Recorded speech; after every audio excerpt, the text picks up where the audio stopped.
So in your opinion, Katie, what is the biggest challenge facing leaders right now? Right now, I think it is this polarisation.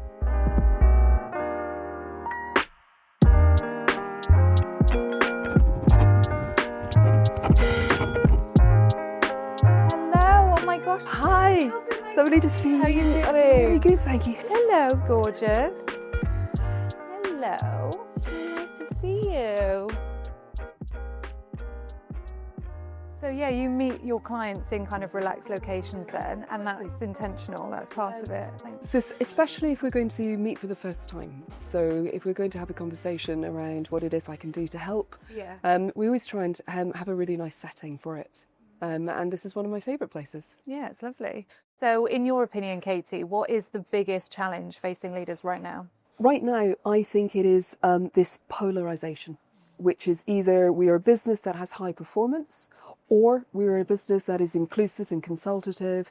And actually, the challenge for today is how do you integrate both of these things? Because you cannot be high performing without the parts about being available to one another and communicating and having relationship. And what is the point of all of this if you're not working towards a goal and working towards an outcome? An interesting example then that I'd love to ask you about would be these companies that have been a small startup, they've got a big injection of investment and they've now got a leadership team that potentially have been there from the beginning, but maybe aren't right for the roles, or they're feeling competitive or slightly disjointed with each other. How would you help them navigate something like that?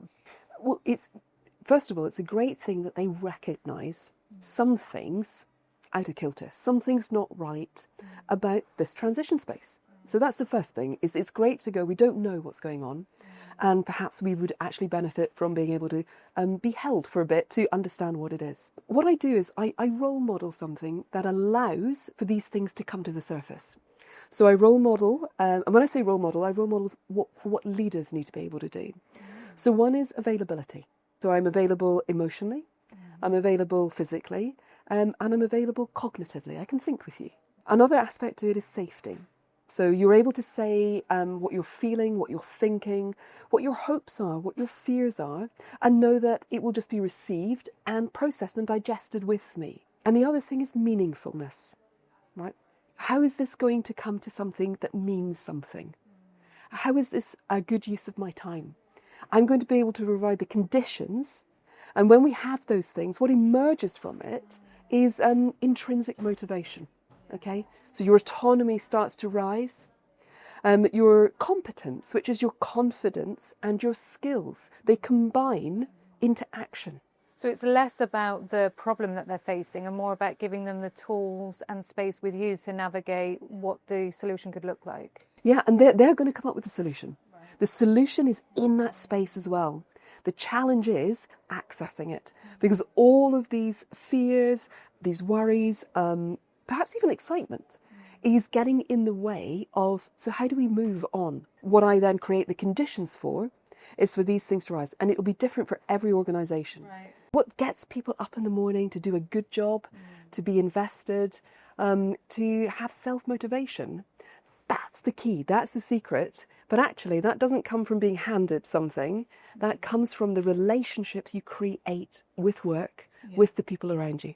Yes, and I think we've touched on this before, which is about the kind of work self and the private self, and about, do you bring your whole self to work or not, and what does that look like?